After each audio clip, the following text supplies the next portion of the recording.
धार्मिक आयोजन महाकुंभ 2025 की शुरुआत सोमवार यानी कि 13 जनवरी से प्रयागराज में हो गई है। महाकुंभ का पहला शाही स्नान यानी कि अमृत स्नान है। करीब 1.5 महीने तक चलने वाले इस महाकुंभ में देश दुनिया से करीब 35 करोड़ श्रद्धालुओं के प्रयागराज जाने का अनुमान है। ये श्रद्धालु गंगा, यमुना और सरस्वती के पवित्र संगम में अमृत स्नान करेंगे। इसी के साथ लाखों की संख्या में श्रद्धालु संगम तट पर महाकुंभ की प्राचीन परंपरा कल्पवास का भी निर्वहन करेंगे। प्रयागराज में महाकुंभ की शुरुआत हो गई है। हिंदू धर्म में प्रयागराज में आयोजित होने वाले महाकुंभ का विशेष धार्मिक और आध्यात्मिक दृष्टिकोण है। यह गंगा, यमुना और अदृश्य सरस्वती नदियों का संगम होता है, जिसे त्रिवेणी घाट संगम कहा जाता है। महाकुंभ का आयोजन भारत में 4 जगहों, जिनमें प्रयागराज, नासिक, उज्जैन और हरिद्वार में होता है। इन पवित्र स्थलों पर होने वाले महापर्व का साधु संतों और श्रद्धालुओं को बेसब्री से इंतजार होता है। कहते हैं कि महाकुंभ में त्रिवेणी घाट पर स्नान करने से व्यक्ति को जीवन के समस्त पापों से मुक्ति मिल जाती है, जिससे आत्मा और शरीर दोनों ही शुद्ध हो जाता है। इसके साथ ही बता दें कि हाल ही में उत्तर प्रदेश के मुख्यमंत्री योगी आदित्यनाथ ने शाही स्नान का नाम बदलकर अमृत स्नान और नगर प्रवेश कर दिया है। महाकुंभ में शाही स्नान के कुछ खास नियमों का पालन किया जाता है। महाकुंभ में सबसे पहले नागा साधु स्नान करते हैं। नागा साधुओं को स्नान करने की प्राथमिकता सदियों से चली आ रही है। इसके पीछे एक धार्मिक मान्यता है। इसके अलावा गृहस्थ जीवन जीने वालों के लिए भी महाकुंभ में स्नान के कुछ नियम अलग है। गृहस्थ लोगों को नागा साधुओं के स्नान के बाद ही संगम में स्नान करना चाहिए। स्नान करते समय 5 बार डुबकी जरूर लगाएं, तभी स्नान पूरा माना जाता है। स्नान के समय साबुन या फिर शैम्पू का इस्तेमाल ना करें, क्योंकि इसे पवित्र जल को अशुद्ध करने वाला माना जाता है। महाकुंभ का आगाज आज से हो चुका है। धार्मिक नगरी प्रयागराज में लाखों की संख्या में श्रद्धालु आस्था की डुबकी लगाने के लिए प्रयागराज पहुंच चुके हैं। जैसा कि आप स्क्रीन पर देख सकते हैं, लाखों की संख्या में श्रद्धालुओं ने आज पहले दिन आस्था की डुबकी लगाई। वहीं मैं आपको बता दूं कि पौष पूर्णिमा के अवसर पर लाखों श्रद्धालुओं ने पहुंचकर पापों को धोया। वही मान्यता है कि महाकुंभ जो है 144 साल के बाद जो है ये संयोग बन रहा है, जहां पर जो है प्रयागराज में महाकुंभ इस बार लगने जा रहा है। आज इसकी शुरुआत हो चुकी है। आज इसका पहला दिन था, जहां पर लाखों की संख्या में श्रद्धालु, साधु संत सबने एक साथ मिलकर आस्था की डुबकी लगाई। वहीं मैं आपको बता दूं कि प्रयागराज में सुरक्षा व्यवस्था को लेकर जनता ने जो है यूपी सरकार की सराहना भी की, जहां पर लगातार साधु संत जो है पहुंच रहे हैं। अनुमान जताया जा रहा है कि शाम तक जो है करोड़ों की संख्या में साधु संत और श्रद्धालु पहुंच सकते हैं।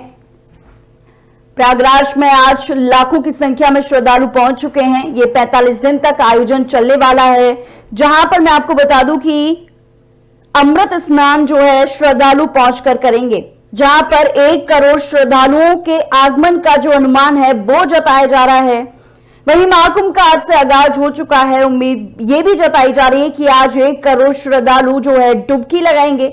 अभी तक जो है 65 लाख से ज्यादा श्रद्धालु जो है महाकुंभ में पहुंच चुके हैं और स्नान भी कर चुके हैं। इस बार महाकुंभ में 6 बड़े स्नान हैं, जिसमें से 3 शाही स्नानों को माना गया है। वहीं जो है पहले दिन जो है श्रद्धालुओं की संख्या 1 करोड़ आंकी गई है, जहां पर मैं आपको बता दूं कि ये आयोजन 45 दिन तक चलने वाला है, जिसके अंतर्गत अनुमान ये जताया गया है कि 45 दिनों तक 45 करोड़ श्रद्धालु जो हैं वो प्रयागराज पहुंचेंगे। इसका अंत जो है 26 फरवरी को होगा। वहीं तीर्थराज प्रयागराज महाकुंभ की शुरुआत आज से हो गई। ऐसे में महाकुंभ के पहले दिन श्रद्धालुओं ने संगम में डुबकी लगाने के लिए जो है डुबकी लगाई। वहीं खासा उत्साह भी जो है श्रद्धालुओं में देखा गया। प्रयागराज के संगम तट पर आज से महाकुंभ का आगाज। पौष पूर्णिमा का आज स्नान है। सुबह से ही श्रद्धालु गंगा की डुबकी लगा रहे हैं।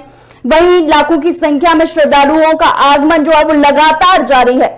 महाकुंभ 26 फरवरी तक चलेगा। बताया जा रहा है कि आज करीब 1 करोड़ श्रद्धालु जो है गंगा में डुबकी लगाएंगे।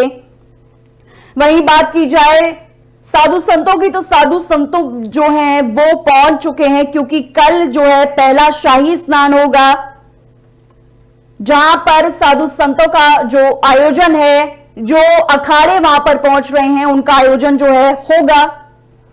वहीं मैं आपको बता दूं कि प्रयागराज में महाकुंभ 2025 का पहला अमृत स्नान कल होगा, यानी कि मकर संक्रांति के अमृत स्नान का ब्रह्म मुहूर्त सुबह 6:15 से शुरू होगा, जहां पर साधु संतों से बातचीत करने के लिए इसका क्या महत्व है। 144 साल बाद महाकुंभ का आगाज प्रयागराज धर्मनगरी में हो रहा है। इसी पर हमारे साथ हमारे संवाददाता प्रयागराज से नितिन अग्रवाल जुड़ रहे हैं, जो कि साधु संतों से बात करेंगे और लोगों का उत्साह कितना है उसको हम जानेंगे। तो नितिन, क्या कुछ उत्साह जो है साधु संतों और श्रद्धालुओं में देखने के लिए मिल रहा है? जी, बात करें प्रयागराज को कुंभ को लेकर जिस तरीके से भव्यता दिव्यता की तरफ है, देख सकते हैं मेरे पीछे लोग बराबर आ जा रहे हैं। और जितनी भीड़ है, इतनी भीड़, बता दूं कि इस बार मैं पहली बार ऐसा देख रहा हूं इस बार कुंभ में, कि अभी तक मैं सुना था खाली, आज देख रहा हूं, देख के मैं अनुभव कर रहा हूं अपने आप में कि इस भीड़ के बाद कल का जो नजारा होगा वो क्या होगा। चलिए हमारे महाराज जी मौजूद है। महाराज जी, इस बार महाकुंभ है, और महाकुंभ में क्या विशेषता इस बार 144 साल बाद कुंभ पड़ रहा है, ऐसा क्या मानता है? ये विशेष स्थान है, और इस विशेष स्थान में सभी महात्माएं जो है हिमालय से, कोई गुफाओं से, अब अपने स्थान से, पूरी 12 ज्योतिर्लिंगों से, शक्तिपीठों से, सब जगह से, अब कोई महामंडलेश्वर भी है, शंकराचार्य जी भी है, सब अब अपने स्थान से यहाँ पर आए हैं। और आज पूर्णिमा का दिन जो अवसर है, हमने सुबह है 4 बजे से उठ के जो हमने त्रिवेणी संगम में स्नान किया है, हम खुद हमारा अनुभव बताते हैं कि भलाई कल जो है 14 जनवरी में जो मकर संक्रांति का प्रहर है, उस समय तो करोड़ों महात्मा, लाखों की संख्या के अधिक भगत भी रहेंगे और महात्मा भी रहेंगे जो कि स्नान करेंगे। लेकिन आज का जो पूर्णिमा का अवसर था,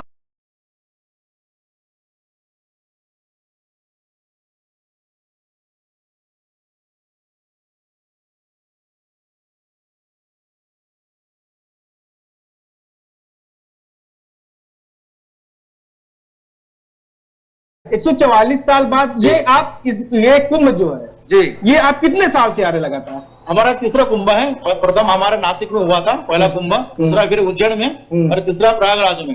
यहाँ की मान्यता ऐसी कही गई है कि यहाँ पर देवताओं के द्वारा स्थापित बड़े दिव्य जो मूर्तियां हैं, जैसे कि यहाँ पे नाग देवता, शिव महापुराण में इसे वर्णन है कि भगवान शिव जी ने जो उनके सर्प में गलत सर्प देवता थे, उनका स्थान वासुकी नाग देवता है, उनका स्थान केदारनाथ के ऊपर 8 किलोमीटर ऊंचाई पर है। और यहाँ प्रयागराज में भी उनको भी शिव जी ने स्थान दिया है। मतलब ये भूमि इतनी पावन मानी गई है कि यहाँ पर दान का महत्व बताया गया है। तो यहाँ पर भगवान शिव जी के आदेश पर स्वयं वासुकी नाग देवता वो भी यहाँ पर विराजमान कर रहे हैं। और यहाँ पे आप देखोगे कि गंगा जी मैया, 3 नदियों का संगम है, गंगा यमुना सरस्वती। गंगा जी को आप देखोगे तो जल पता नहीं चलेगा, लेकिन गंगा जी का जल तेज बहता है, और सरस्वती जी का जल उसमें आके प्रवाहित हो रहा है। यमुना जी आ रही है और सरस्वती जो है गुप्त से वहां पर संगम हो रहा है। और ये कल महात्मा के द्वारा सब देखने को आनंद मिलेगा, बहुत अद्भुत नजारा रहेगा ये। अच्छा महाराज जी, एक चीज और है, ये जो त्रिवेणी है, जी हाँ, त्रिवेणी क्या विशेषता है? लोग दूर दराज से कुंभ में आते हैं, विशेषता है, विशेषता विस्तार पर क्या कल को लेकर? जल, क्योंकि हमारे सनातन में माना जाता है कि 5 तत्व होते हैं, अग्नि, आकाश, वायु, जल और पृथ्वी। तो वैसे जल जो है, ये जल हमको शुद्ध करता है। अभी अगर हमको कुछ पवित्र काम करना होता है तो हम जल से शुद्धि करते हैं, और वही त्रिवेणी संगम का यहाँ पर महत्व है। त्रिवेणी संगम का जल है गंगा यमुना सरस्वती, ये त्रिवेणी संगम है, इसलिए ये प्रयाग का विशेष महत्व है। अच्छा, एक चीज और है कि कल का नहान कुछ विशेष, जिस तरह से आज अपार भीड़ है, कल की भीड़ कैसी हो सकती है? अपरंपार भीड़ होगी, क्योंकि हमारा जो है सेक्टर 16 में है, वहां से यहाँ आते आते हमको पदयात्रा पार करना पड़ा, क्योंकि 9 किलोमीटर दूरी से हम चल के आए हैं। तो यह बहुत बड़ा अविस्मरणीय, पूरे विश्व में ऐसा स्थान कहीं पर देखने को नहीं मिलेगा। और सुबह का जो है अमृत वर्षाओं का प्रभाव रहेगा, सुबह ब्रह्म मुहूर्त का समय, उसी समय में सभी महात्मा यहाँ पर शाही स्नान करेंगे। उसमें भी फिर बाद में 7 बजे के बाद सभी भक्त अपना अपना नित्य कर्म करके, स्नान इत्यादि करके पुण्य लाभ लेंगे। जो अखाड़ों का स्नान होता है, शाही स्नान जिससे बोला जाता है, जी हाँ, कल कितनी सुबह से शुरू हो जाएगा? सर्वप्रथम सुबह वैसे तो 3 बजे के बाद में ही प्रहर शुरू हो जाएगा। जुड़ा अखाड़ा से, फिर बाद में दिगंबर अखाड़ा, जूनी अखाड़ा, ब्राह्मण संप्रदाय, वैष्णव, शैव, शाक्त, तीनों संप्रदाय अब अपने बारी बारी से स्नान करके फिर बाद में जो है साधु महात्मा के बाद में भगत स्नान करेंगे। सुबह 3 बजे से प्रारंभ शुरू हो जाएगा।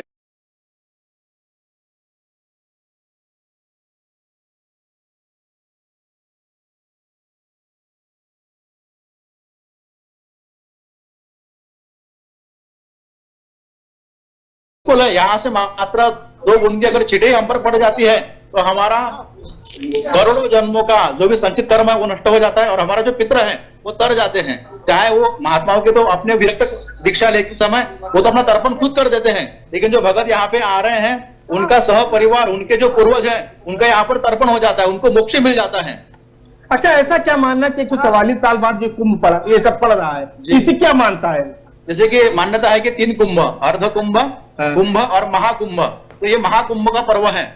महाकुंभ का पर्व? जी हाँ, जो 144 साल बाद, 2 साल बाद में आ रहा है, इसको महाकुंभ का पर्व बताया गया है। 3 कुंभ का वर्णन है, अर्ध कुंभ, कुंभ और महाकुंभ, क्योंकि हर बार कुंभ का इस्तेमाल नहीं किया जाता है। अच्छा, महाकुंभ का। नितिन, कल जो है नितिन, कल जो साधु संतों का स्नान होगा, क्या कुछ जो है मुख्य, क्या आकर्षण का केंद्र रहेगा साधु संतों की तरफ से, क्योंकि उनका पहला स्नान होगा शाही, तो जरा पूछिए जी। कल स्नान होगा, कल की क्या आकर्षण रहेगी? क्योंकि कल सुबह शाही स्नान होगा, कल साधु संत नागाओं के साथ जो यहाँ की आकृतियां क्या रहेगी लोगों के लिए विशेष तौर पे? इसमें देखो, देखा जाए तो माना गया है कि जब ब्रह्म मुहूर्त का समय होता है उस समय देवता ऋषि मुनि प्रकट होकर यहाँ पर स्नान करने के लिए देवता भी आते हैं। ये बात सच है। अगर आप देखा जाए तो 2 दिन पहले ही हम आस्वाद व्रत पर है और हम अन्न भी त्याग दिए, सिर्फ 2 दिन हम फलाहार ले रहे हैं अभी कल के स्नान के लिए, क्योंकि रात को 2 बजे से स्नान शुरू हो जाएगा। आप देखोगे कि आकाश से तारा के द्वारा देवी शक्तियां यहाँ पर भूलोक पर प्रवेश करेंगी और वो स्नान करके फिर से अपने रूप से तारा के रूप में आकाश में वापिस चल जाएंगे अपने लोक में। देवता भी आते हैं इसके स्नान के लिए, देव, गंधर्व, यक्ष, किन्नर, नर, नारी, देवता सहित और ऋषि मुनि साधु संत तो अभी भूलोक पर है ही। ये सभी अब अपने कंदरा से, गुफाओं से, हिमालय से, हमारे भी गुरु भाई केदारनाथ से ललित राम दास जी, वो भी वहां से यहाँ पधारे हैं, क्योंकि गुफाओं में से केदारनाथ से कभी वो 12 साल से नीचे कभी नहीं आते, बस कुंभ में स्नान करने के लिए आते हैं। क्योंकि स्नान का महत्व यह है कि देवता अगर आ रहे हैं तो साधु महात्मा ऋषियों को तो आना ही है, ये महत्व है। देखिए बुलबुल जी ने कहा कि साधु संत जो महात्मा होते हैं, जो 12 साल बाद कुंभ पड़ता है, जिसमें स्नान करके जरूर अपना फल का योगदान करते हैं। जी बुलबुल, और भी उपस्थित लोग हैं आपके पास, उनसे भी जरा लीजिए, क्योंकि अभी लगातार जो है सुबह से अब ज्यादा जो लगातार कतार लगती ही जा रही है, श्रद्धालुओं की लगातार जो है संख्या बढ़ती ही जा रही है। चलिए, श्रद्धालु मतलब मौजूद भी है, उनसे बातचीत करते हैं कि आप कहाँ से आए हुए हैं? बिहार से। बिहार से आए हुए हैं। इस कुंभ में कैसा लग रहा है आपको? बहुत अच्छा लग रहा है। अलौकिक लग रहा है। गंगा स्नान किया आपने? किया। अच्छा, हनुमान जी के दर्शन किए? अच्छा अच्छा। आप कहाँ से भैया? हम छिंदवाड़ा गागीवाड़ा से है, MP से है। अच्छा अच्छा अच्छा। और बड़ा पावन पर्व था और लालसा की स्नान किए हमारे सनातन धर्म में, ये सब में बड़ा कुंभ माना जाता है। और प्रयागराज से यहाँ गंगा जी में स्नान करके हम पावन हो गए, हमारे पुरखों का भी उद्धार हो गया। महाराज जी ने बताया कि ये सब बहुत ही भाग्यशाली लोग हैं जितने आए हुए हैं, जिनको ये पावन दर्शन मिला है और हमारे भाग्य धन्य हो गए हैं और धन्य है हम इस पावन धरा में जन्म लिए हमने और माता रानी का दर्शन करके स्नान किए, हमारे भाग्य धन्य हो गए, लोगों के भी धन्य हो गए। देखिए, इन्होंने कहा कि हम तो धन्य हो गए, हमारा जो पूर्वज थे वो भी धन्य हो गए। साथ साथ हम महाराज जी से एक चीज और पूछेंगे। महाराज जी कल खिचड़ी का योग कहते हैं, कल खिचड़ी का भी योग कहा जाता है, तो कल के स्नान को खिचड़ी क्या दान का महत्व है? देखो, खिचड़ी इसलिए बोलते हैं, खिचड़ी काय की बनती है? चावल की बनती है ना। चावल को नहीं क्या साधु साहब में बोलते हैं महाप्रसाद। अगर कुछ दान करना हो तो आप अगर 56 भोग में काजू, किशमिश, केसर ये दान करो तो उससे ज्यादा श्रेष्ठ दान माना गया है चावल को। उसी के बारे में खिचड़ी बोली गई है। तो खिचड़ी से प्रसाद अब तो हो गया कि खाद्य रूप से, लेकिन जो एक आनंद जो यहाँ पे साधु महात्माओं के सानिध्य में उनके दर्शन मात्र से हमारे कोटि जन्म के प्रारब्ध का जो संचित कर्म है वो खत्म होके हमारा पुण्य का उदय प्रारंभ शुरू हो जाता है। तो इसका ये मानता है। इसका ये मानता है। तो महाराज जी एक बार खिचड़ी का ये महत्व होता है। अच्छा, कल का जो स्नान है त्रिवेणी स्नान, तो कल आप सुबह कितनी समय स्नान करेंगे, कितने खालों के साथ? हम लोग रात के 2 बजे से ही इसमें लाइन में लगेंगे, क्योंकि सब महात्मा है, दिगंबर अखाड़ा, जैन मुनि सब इसमें तो और इतने विशेष रहेंगे कि 12 अखाड़ा जो होते हैं वैष्णव, शैव, शाक्ता तीनों संप्रदाय मिल के यहाँ पे स्नान करेंगे, उसके लिए भीड़ तो काफी रहेंगी। करोड़ों की संख्या में 3 से 7 करोड़ तो साधु महात्मा ही रहेंगे, और उसमें 2 बजे से भीड़ शुरू हो जाएंगे रात्रि से ही। तो महाराज जी आपका शुभ नाम? ईश्वरदास, संत रामानंद आश्रम, उज्जैन से। जी महाराज जी, ये महाराज जी हमारे साथ उज्जैन से थे, जो उन्होंने मकर संक्रांति की विशेषता बताई और कल के दान पुण्य की बात विशेषता बताई। 144 साल बाद कुंभ की विशेषता बनाई। जी बुलबुल।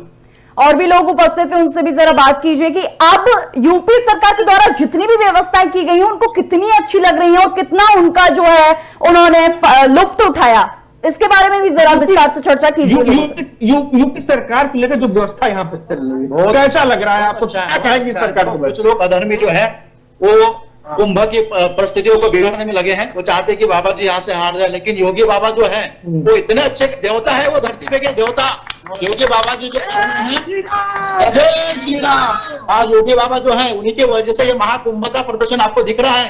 अगर सैटेलाइट से देखोगे तो पूरा विदेशी कंपनियां बता रही है जो न्यूज वाले कि वो ये इतना बड़ा उत्सव जो है पूरा विश्व में कहीं नहीं है, रिकॉर्ड तोड़ने वाला रिकॉर्ड उत्सव है। इसलिए सब ये जो है इसका हम श्रेय देने वाले हैं योगी बाबा जी को। देखिए इन्होंने कहा योगी सरकार की साफ साफ तारीफ करते हुआ कहा इस मेले का जो भी है खूबसूरत पल केंद्र की सरकार योगी जी और मुख्यमंत्री योगी जी को कहीं ना कहीं नवाचार में तो कुछ और लोग मौजूद उनसे बातचीत करते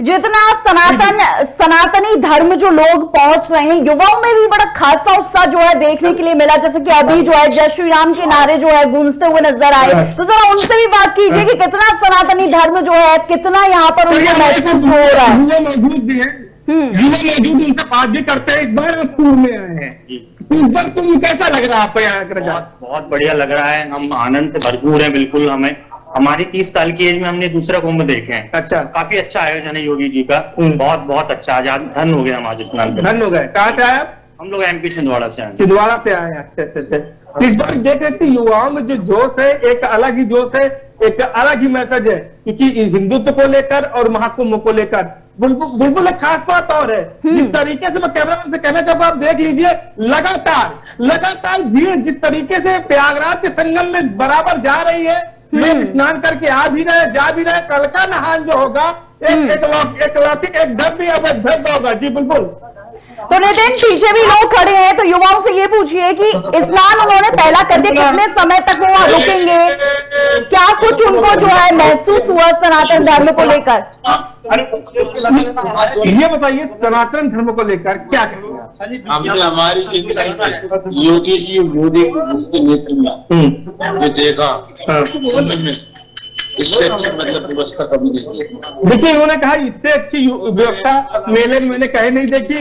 सबसे बड़ी बात ये, और एक चीज और भी है, और हमारे साथ और भी लोग जुड़ रहे हैं। इस बार महाकुंभ है, महाकुंभ को लेकर जिस तरीके से संगम को एकदम प्रयागराज को सजा दिया गया दुल्हन के तरीके, इस बार सरकार को क्या बेनिफिट, सनातनी के लिए क्या कहेंगे आप? देखिए, सबसे पहले तो गंगा मैया को प्रणाम करके मैं बोलता हूँ कि बहुत अच्छी व्यवस्थाएं हैं। इतने स्वच्छ, सुंदर और इतना कभी भी निर्मल गंगा नहीं समझ में आई है। लाखों करोड़ श्रद्धालुओं की व्यवस्थाएं बहुत अच्छी हैं। योगी सरकार द्वारा जो व्यवस्थाएं की गई बहुत अच्छी की गई है। आज जहाँ पुलिस प्रशासन, स्वास्थ्य व्यवस्था, अग्निशमन व्यवस्था, इतनी व्यवस्था है, हजारों करोड़ श्रद्धालुओं कोई भी व्यवस्था कोई कमी नहीं है। इसलिए योगी सरकार को धन्यवाद देना चाहता हूँ। कहाँ से आए आप? लवकुशनगर, MP से आए। नाम क्या आपका? प्रवीण निठालिया। देखिए इन्होंने कहा योगी सरकार की तारीफ की और कुंभ को लेकर तारीफ की, और सबसे बड़ी बात यह है जिस तरीके से भीड़ लगातार कल के नहान को लेकर बढ़ रही है, लोग यहाँ पे आवागमन चालू कर दिए हैं। पर बड़ी बात ये सुरक्षा को लेकर बात में सुरक्षा पूरी तरीके से चुस्त दिखाई दे रही है। जी बुलबुल। नितिन, एक समस्या और थी कि श्रद्धालुओं का ये भी कहना है कि जो आने जाने का जो उनको परेशानियां हो रही हैं, तो कितना जो है उनको सहना पड़ रहा है, या फिर कितनी जो परेशानियां हैं जो हो रही हैं उनको, ये श्रद्धालु कह रहे हैं कि उनको पैदल चलना पड़ रहा है।